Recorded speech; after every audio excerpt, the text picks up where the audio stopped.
And welcome to the podcast. We're here with Leslie Bennett, Carly Seelman, myself, Jimmy Scroggins from high atop our studios at Family Church in West Palm Beach, Florida. We're in the middle of a coronavirus crisis, Leslie. We are. This is crazy. This pandemic. We've never experienced anything like this in our lifetimes. No doubt about it, and it's changing the way that we do church, and you two are right at the forefront of it because you guys lead our communications group and help us think through how we're going to do church when we can't gather face to face. That's right, and it's been so rapid. I mean, it's just been, we've just have responding as quickly as we can, but then once we respond, it changes and we have to respond again. So we're trying to keep it out there, keep in the front of it, and we're so grateful for your leadership. We pulled together on Monday. We've got some teams in place. We're trying to figure out how we're going to do church pretty differently for the foreseeable future. Yeah, well, we're normally a face-to-face church. Face-to-face is one of our values, so we have a lot of face-to-face meetings. We have a lot of face-to-face gatherings. We usually only use online and video so that people who are not able to be there can kind of watch, almost like voyeuristically. They just peer in. We really don't even play to the camera, and we haven't worked hard to develop any kind of an online community or anything, but now I kind of regret that.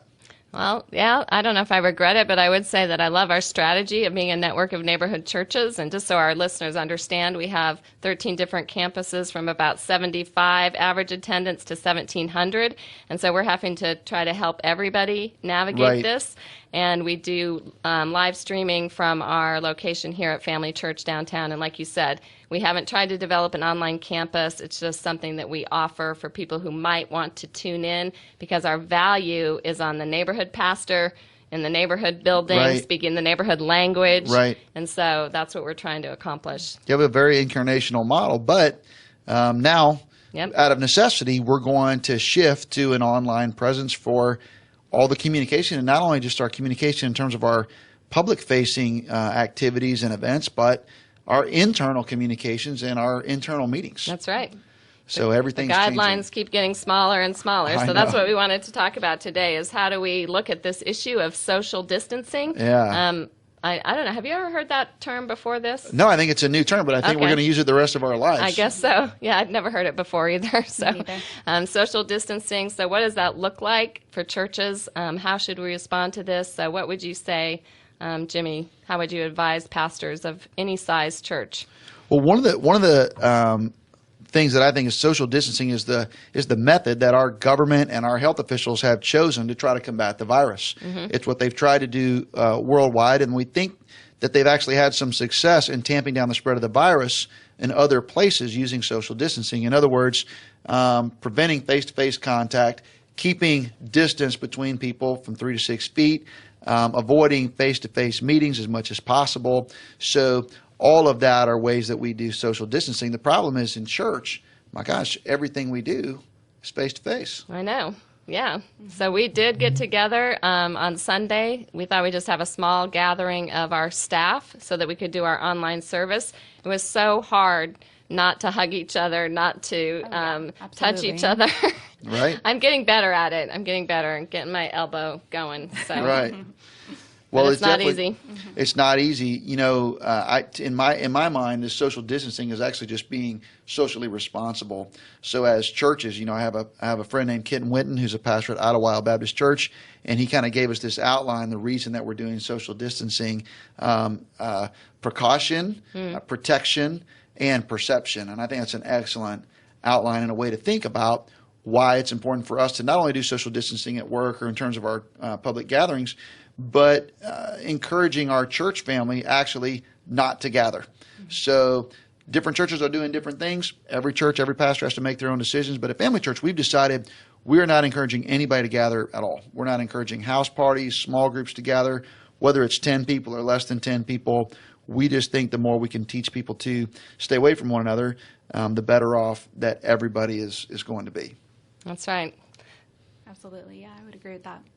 So we're thinking through that, and what are we encouraging then instead? If you can't get together in person, what should you do? Well, there's a lot of great tools out there, so we think you can get together virtually. So for meetings, we're using different tools that you guys are kind of on the forefront of training our team to use. We use an app called Teams, but there's also Google Hangouts, there's Zoom, there's a lot of tools that we can use for virtual meetings and get-togethers where you can actually see each other face-to-face. And for one-on-one or one-on-two, you can use, FaceTime or whatever. But there's a lot of opportunity to use technology at a very low cost or no cost to create face-to-face meetings. And we're doing the same thing with Facebook. Facebook has really turned out to be a great tool because they've allowed churches to use their streaming service for free. And so churches of any size and basically any budget can stream whatever content they want, from prayer time with the pastor to kids' Bible stories to sermons on Sundays. And we would encourage our listeners to take advantage of all of that. Even if you're not very good at that kind of technology, you can learn how to do it. In my mind, it would be better for most churches to do something instead of just do nothing. But that would be our encouragement, is for our listeners to take advantage of those things that are out there. Yeah, and that's what we're trying to do. We put together some teams to look at how do we do adult groups, how do we do students, how do we do kids, how do we produce more content overall, no matter what it looks like. So the thing that I'm loving about this is we're having to really innovate and just go for it. Sometimes we think long and hard about what we're going to do, and these kinds of situations just make you innovate something and decide to push go. Like right now, we're just going to record this podcast and talk about social distancing. That's exactly right. So what are some other things that you would say? I mean, we talked about we're not encouraging people to gather in person. We're taking the guidelines seriously. We want to do our part. We also talked about it's one of the ways we can love our neighbors, truly love our neighbors. Yeah, that's exactly right. Well, the thing of it is, if you go out and you get with a bunch of people, you don't know what surfaces they've touched. You don't know where they've been, who served them food, who touched their silverware. You don't know what's happening in their home. Well, a lot of people go home, like we have people on our team who have elderly parents living in the house with them. And so what I do doesn't just affect me, because I can say, well, I'm not afraid of the coronavirus, or my kids aren't. But what if someone lives with an elderly mom or an elderly grandparent? What I am exposed to and I pass along to them can be passed along, and it can be deadly. And so part of loving our neighbors is let's tamp down the spread, and especially keep vulnerable people from getting the disease or getting exposed to the disease. That's right. So what can we do then? How can our pastors be pastors? How can we be leaders during this time? What do you think we should be doing? Well, I think we ought to be trying to stay in contact, so we ought to use the phones. I know it's almost become taboo to call someone. If you call someone, they're like, hey, why are you calling me? Why don't you text me? I think this is a great opportunity to have a greater connection. So you can even text and set up a FaceTime call or call them on the phone. I think letting people hear the voice of their pastors, their under shepherds, is a powerful thing. And just to make clear, like, our philosophy hasn't changed. We're a face-to-face church. We prioritize face-to-face connection and communication. And so our hope is that we use, out of necessity, this virtual season to continue to build connections so that one day, when we get the green light, we can gather face-to-face again. Mm-hmm. So our goal is not to replace face-to-face with something else. Our goal is to use this as a stopgap measure, but also to sharpen our skills and broaden our expertise so that when we gather face-to-face again, we can do so even more effectively and have better ways of connecting with people than we've ever had before. Yeah, so some people are saying this is going to change things forever. Like, church may never be the same after this. What would you say to that? Well, there's a lot out there. So certain futurists and people who study these things have been saying for years that virtual church is actually the future and face-to-face church is passé. I could not disagree with that more. I do think that virtual environments, virtual communication, presentations are going to be a part of the future.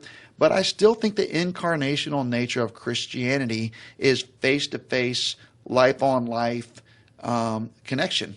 And so I think we as Christians are going to want to gather in a room where somebody that we know and knows us is going to teach us the Bible, where people that we know can hold us accountable for living lives worthy of the gospel, and where we can encourage one another face-to-face and stir one another up to love and good deeds. So we don't want to neglect meeting together, and I don't think virtual meetings are what the Holy Spirit and the authors of Scripture had in mind, although out of necessity, I'm so thankful we live in a day where we can do this. I almost wonder if it will create more of a hunger that doesn't exist now, because we have both things going on, and a lot of people say, oh, the kids are always on their screens, they're never interacting face-to-face, they don't know how to have a conversation.